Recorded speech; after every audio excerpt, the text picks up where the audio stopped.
while drafting someone at 8 could improve the Pelicans, if they want to be true title contenders, they need to think bigger. I got 3 trades that make the Pelicans in the running for the NBA championship next season. Let's talk about it, and you're going to tell me your favorite one, or maybe it's none of them, in today's episode of Locked On Pelicans. Let's go.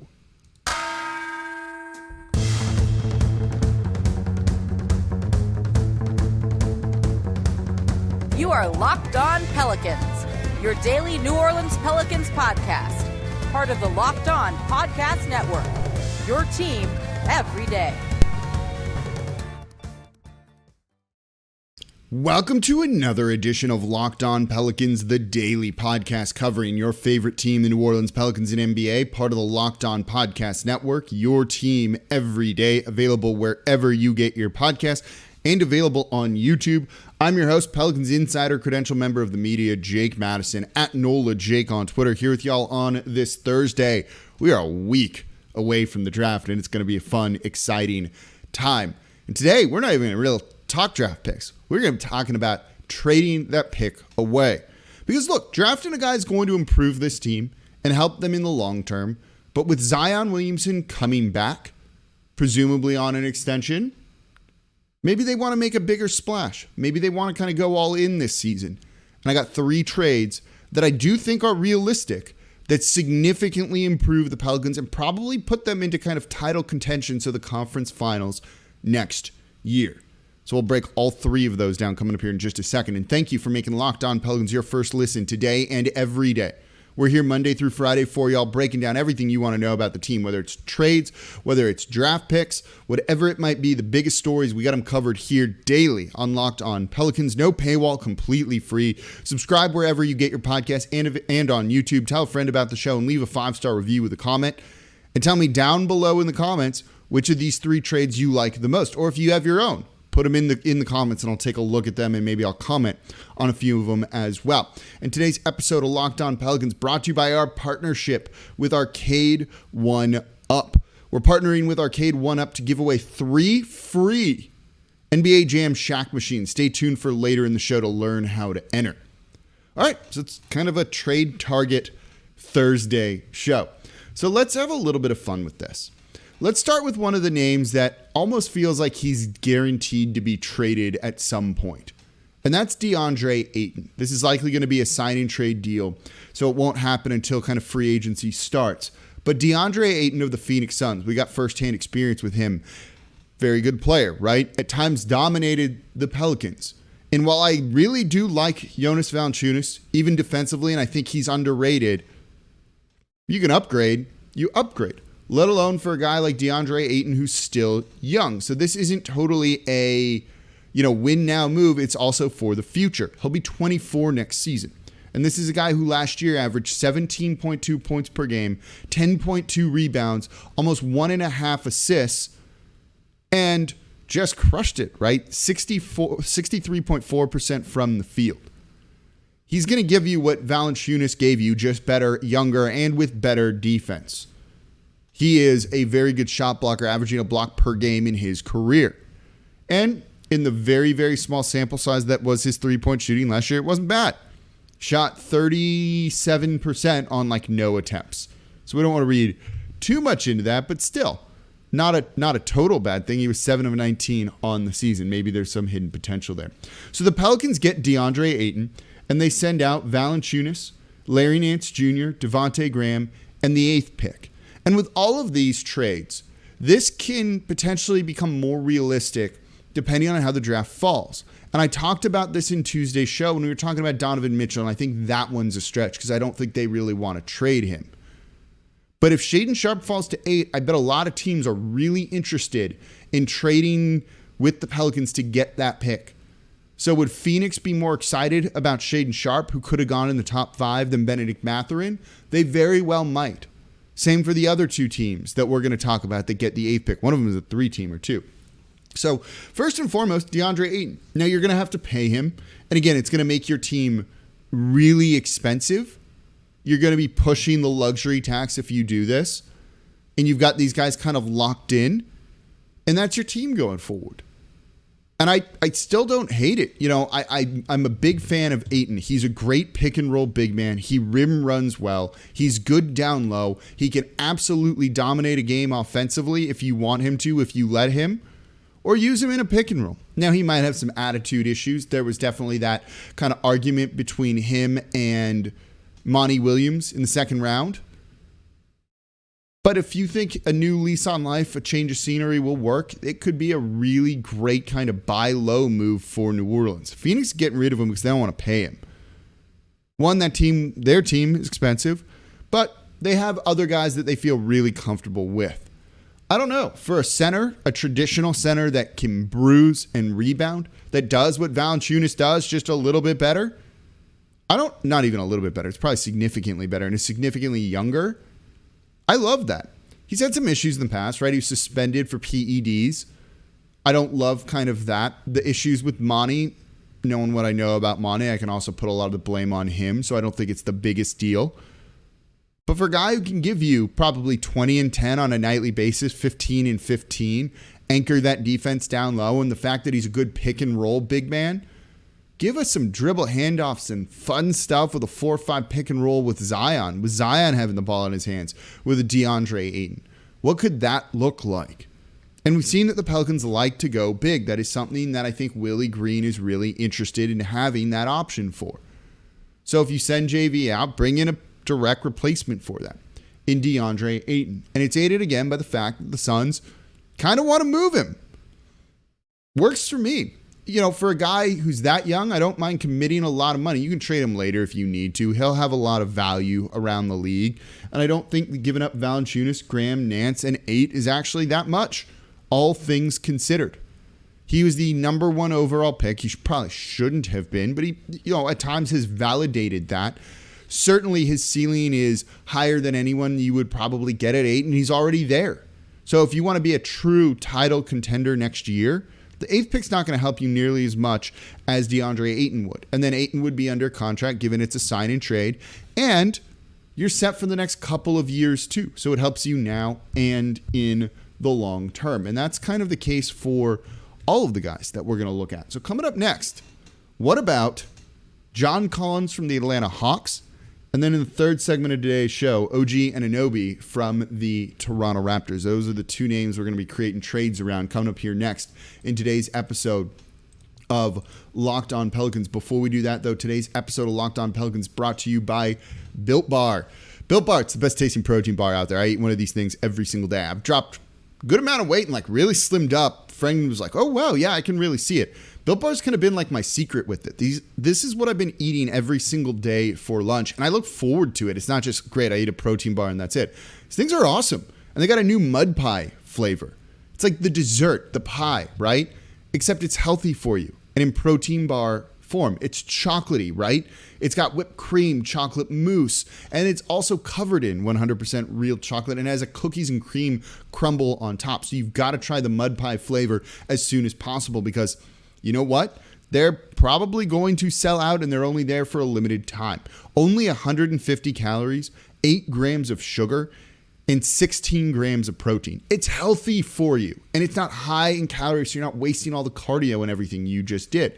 So if you want to use them as a meal replacement like I do, or before or after your workout, Built Bars are a great option. All of the flavors are delicious. So go to Built.com, use promo code LOCK15, get 15% off your next order. Again, use promo code LOCK15 for 15% off over at Built.com. And thank you for making Locked On Pelicans your first listen today and every day. And don't forget, our Locked On NBA mock draft live today. The first bunch of picks, the ultimate NBA mock draft. That is the feed it's under. Just search it now for Ultimate NBA Mock Draft. Over 50 insiders, the Odyssey sports experts, the draft experts of the Locked On NBA Big Board podcast, and of course our local host making the pick. You want to just kind of get other teams' perspectives and what they're thinking. There's no better way than the Ultimate NBA Mock Draft. Make sure it's your second listen today after Locked On Pelicans. So let's keep doing some trades, right? This is fun. What a unique situation for the Pelicans to be in, to be a good team and being able to have a top 10 pick that is a good trade asset that you can use to improve your team even further. So there's Deandre Ayton. I think that's a realistic one, and normally it wouldn't have been, except the Phoenix Suns are kind of being the Phoenix Suns. But he's expensive. You're going to be paying him close to over $30 million per year. Maybe that's a little too rich for you. Maybe you want some real good production at a lesser price, right? It's not a bad thing to necessarily want. Okay, can I interest you in John Collins of the Atlanta Hawks? So this is a 3-team deal, and I kind of hate coming up with these because these are really hard. But I think this could work. And it also involves the Pelicans keeping a first-round pick. So the Pelicans get John Collins from the Atlanta Hawks and the 16th pick in the draft. The Hawks get Julius Randle from the Knicks and the Pelicans' 8th pick. And the Knicks get Jackson Hayes, Kyra Lewis Jr., Devontae Graham, and some draft compensation. They're going to need some sort of future first, probably a heavily protected future first-round pick that converts to 2 seconds. You also need to throw some other things into the trade because every team must touch one another. So the Pelicans and Knicks need to do some stuff, right? The Hawks and the Knicks touch in this one at least too. So you've got to have them all kind of touching. But those are minor things that you can kind of figure out and can always be second-round picks that exchange hands to kind of create that touching rule thing. So I'm not really worried about some of the specifics with that. So the Pelicans get John Collins. This is another good big man that can play a small ball 5 for New Orleans at times. He's more of a power forward, but he can play center if you really need him to. He's done that at times throughout his career. And more importantly, he's a stretch big. This is a guy that can shoot well. He's a career 37.6% shooter from 3 on not insane volume, but over 3 attempts per game the past 3 seasons. Those are good numbers. Last year, he averaged 16.2 points per game, along with 7.8 rebounds and almost 2 assists, while shooting 36% from 3. He's a credible threat from range. You want a spacer next to Zion? John Collins is going to give you rebounds, some points, and 3-point shooting, as well as defense, because he's not bad down low, averaging a block per game for his career as well. And he's cheaper than Deandre Ayton. He's under contract for 4 more years with a player option in the final year. So you have him guaranteed for 3 years at $23.5 million, $25.34 million, and $26.6 million. That's way cheaper. The Hawks get Julius Randle. You know, they've wanted to kind of move on from John Collins. They don't necessarily think he pairs the best for him. So you get Julius Randle, who can be an elite player, and they need kind of another number 2 next to Trae Young there. And then they get the 8th pick to go draft whoever it is that they want, right? Now, you might wonder why the Knicks are doing this. You know, they're only getting Jackson Hayes, Kyra Lewis Jr., Devontae Graham, and some draft compensation in there. Again, likely it converts to 2 second-round picks. But you could also say they're getting off that awful Julius Randle contract, which is, again, why the Hawks are moving up in this. That contract sucks. He had the worst freaking attitude last year. And maybe the Knicks don't want to give up on him. And they don't want to be like, no. But that contract blows.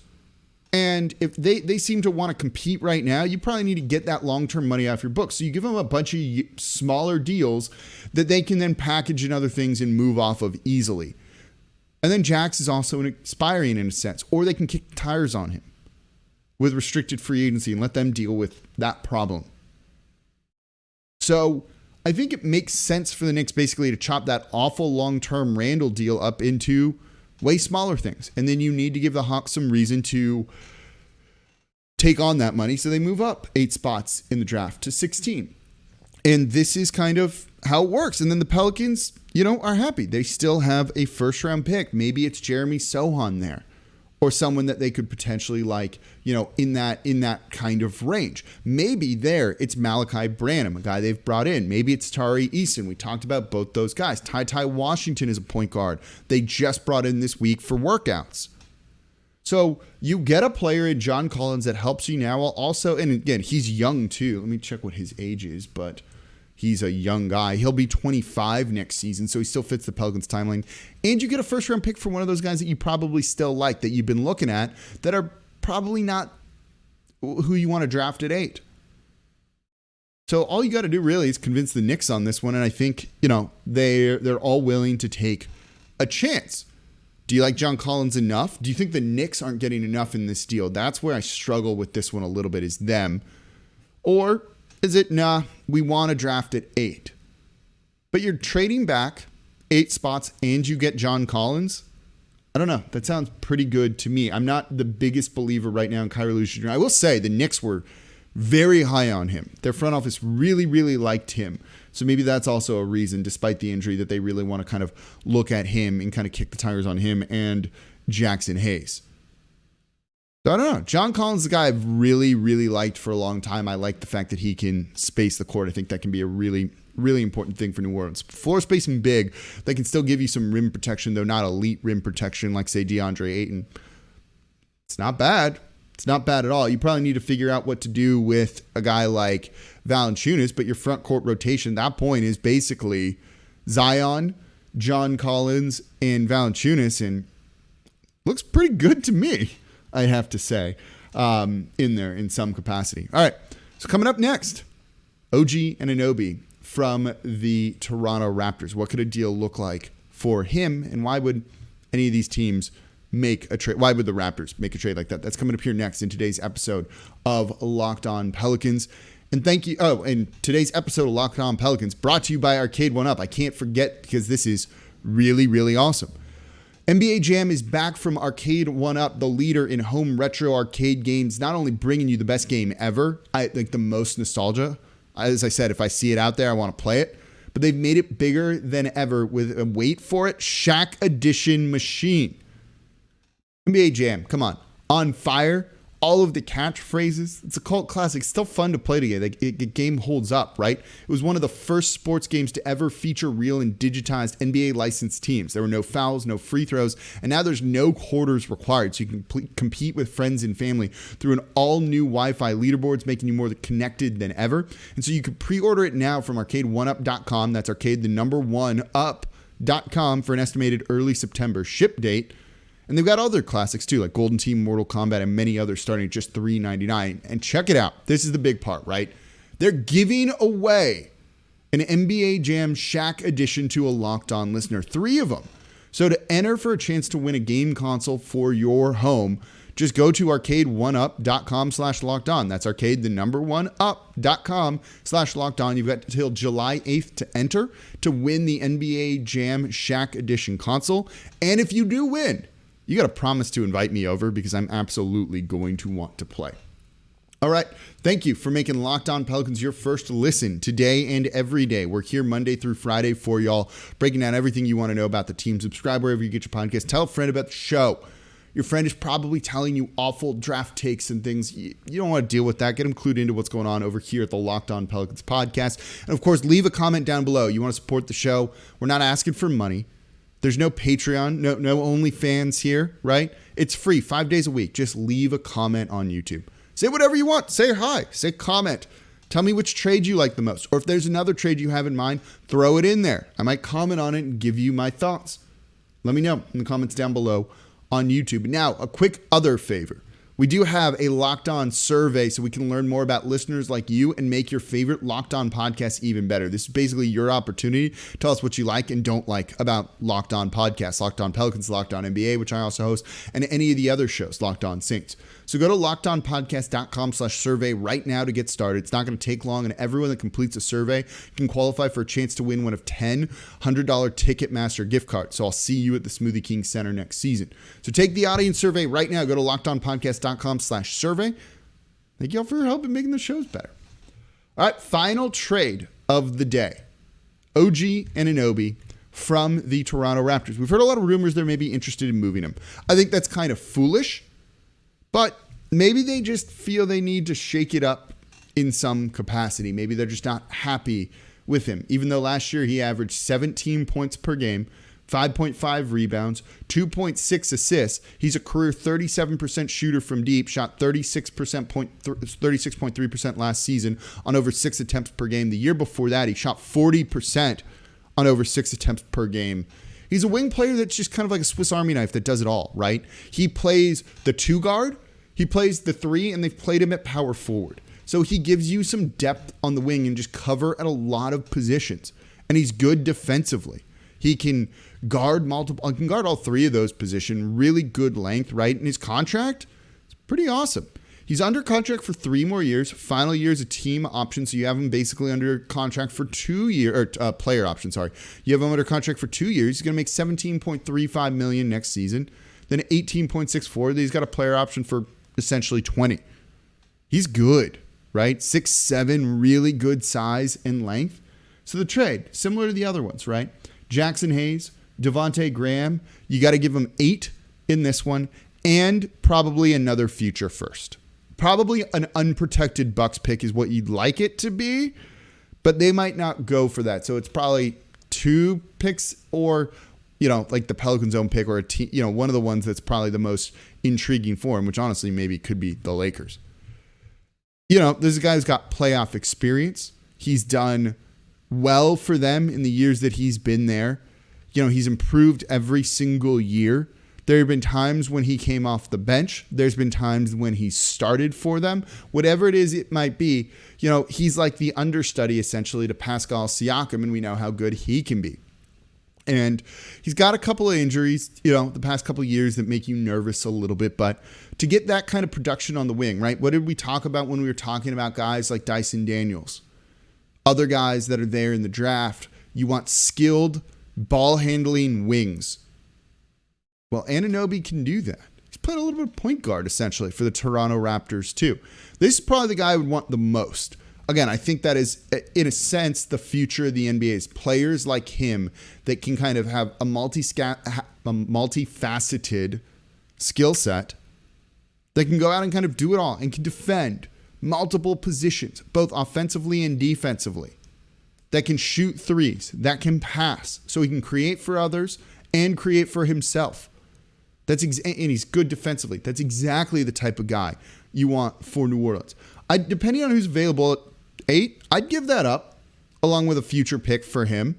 It might depend. And again, they might be more interested if, say, Shaedon Sharpe is there, but also the Raptors kind of do their own thing. And it's not always easy trading with Masai Ujiri, who's one of probably the better front office leaders in the league. So you got to be a little bit wary there. And he probably doesn't go for a deal like this. I think what it sounds like they want is 1 young guy or 2 basically lottery picks for him. 1 young guy and a lottery pick, or 2 lottery picks. Well, you got 1 right here in 8. The future one's probably the hard sell on them, but kick the tires on Jackson Hayes. You get another shooter in Devontae Graham, even though he's not really a shooter. And hope they bite. And that's the type of guy that, I think if he were going in this draft, obviously, knowing what his career's turned out to be, he goes high. Trading 8 for him, it doesn't sound like the sexiest thing, but that's the type of guy that's going to really help you win. The other ones are bigger names, John Collins and Deandre Ayton, and elevate you a little bit more, I think. But Anunoby's the guy that's going to kind of be the secret to your team. A guy that can kind of do it all, cover multiple positions, give you help wherever it is you need it, and make you better, much better defensively, especially with wings. Shoring up that defense while adding shooting and playmaking. Yes. That's exactly what you want. So, of all the 3 guys we talked about, John Collins, Deandre Ayton, OG Anunoby, who do you like the most? Do you think any of these trades are way off? They might be. It's tough to kind of gauge that stuff. Or do you have a better trade? Let me know in the comments down below on YouTube. So that's going to do it for this episode of Locked On Pelicans. It'd be tonight. I'm recording this Wednesday, but so I always do the shows the day before. Friday's show is going to be a live show Thursday night. So Thursday, 6 p.m. Central, we'll be live on the Locked On Pelicans YouTube page. I want to talk about Osman Dieng a little bit, and then I want to answer your questions on the draft, free agency, whatever it is that you might have. And maybe a couple of other things there are to talk about with this team too that we should be, hearing about. So that's going to do it for this episode of Locked On Pelicans.